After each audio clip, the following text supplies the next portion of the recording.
The untold story of a Native American cowboy, Samuel Thunderwalker Crowfeather, pulled his weathered hat low as he rode across the Oklahoma plains in 1885.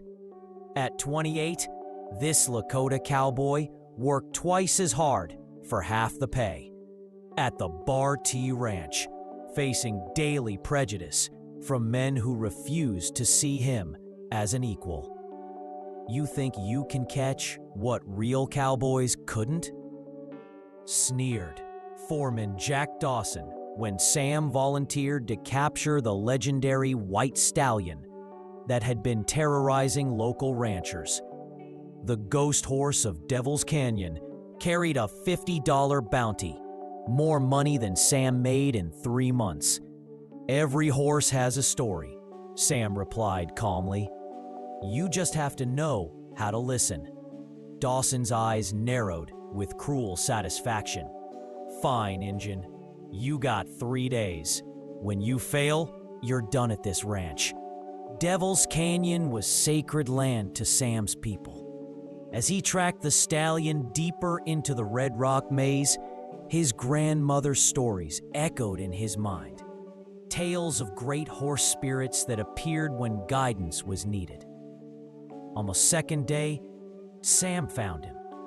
Across the canyon stood the most magnificent horse he'd ever seen. Pure white coat glowing in the sunset, mane and tail black as midnight. But it was the horse's ancient, intelligent eyes that took Sam's breath away. I see you, brother, Sam whispered in Lakota. I know why you run, but running won't change what's coming.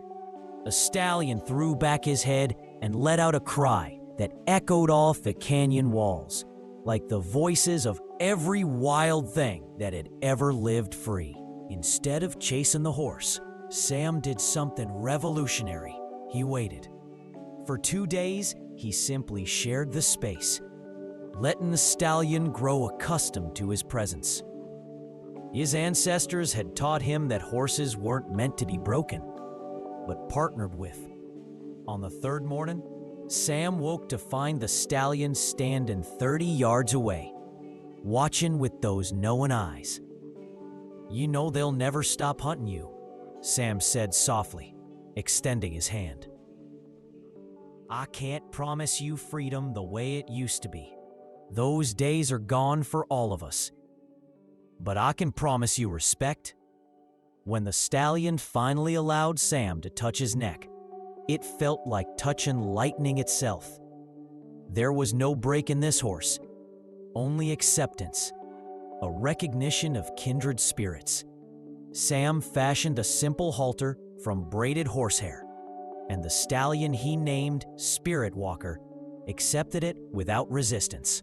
Back at the ranch, Dawson's amazement quickly turned to greed. That's the finest horse I've ever seen. He belongs to the Bar T now. He's not for sale, Sam said firmly. I caught him. He's mine. The gathered cowboys erupted in harsh laughter. You think you own anything on this ranch? Dawson snarled. You're lucky we let you sleep in the bunkhouse with the other animals.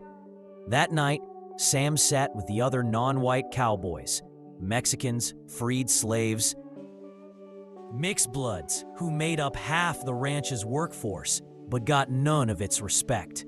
They all knew what was coming. They'll take your horse at dawn, his friend Miguel warned. Dawson's already talking about selling him to some rich man back east. The thought of Spirit Walker locked in a stable, performing tricks for entertainment, made Sam's blood burn.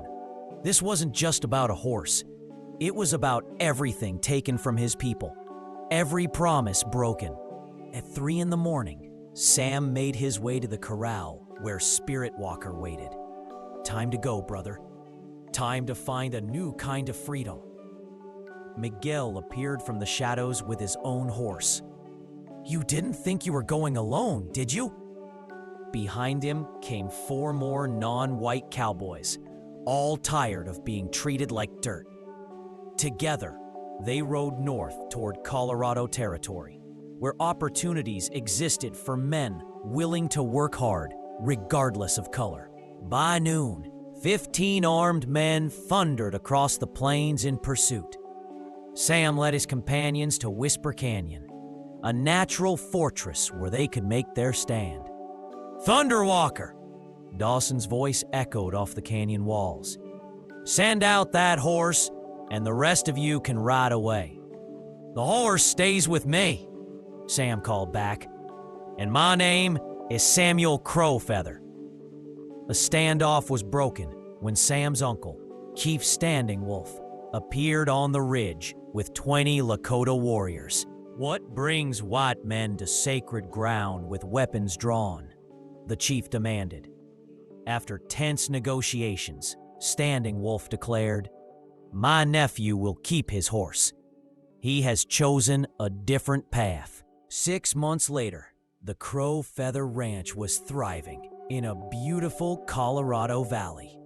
Sam and his partners had created something unprecedented, a truly integrated operation where men of all colors worked side by side in mutual respect. Spirit Walker became the ranch's signature, his offspring sought after throughout the territory. More than that, he became a symbol of what was possible when different worlds came together.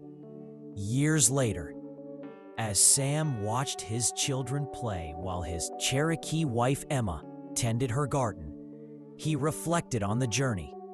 The Crowfeather Ranch had become one of the most respected operations in the territory. Spirit Walker, now an old stallion with silver threading his mane, grazed peacefully in the home pasture. He had sired dozens of foals, each carrying forward his legacy of wildness tempered by wisdom. "We did it, old friend," Sam whispered, stroking the stallion's neck. "We found our freedom after all." In the distance, a young stallion, one of Spirit Walker's sons, reared up and called across the valley, his voice carrying the same wild music that had first drawn Sam into Devil's Canyon. Some songs, Sam realized, were meant to be sung forever.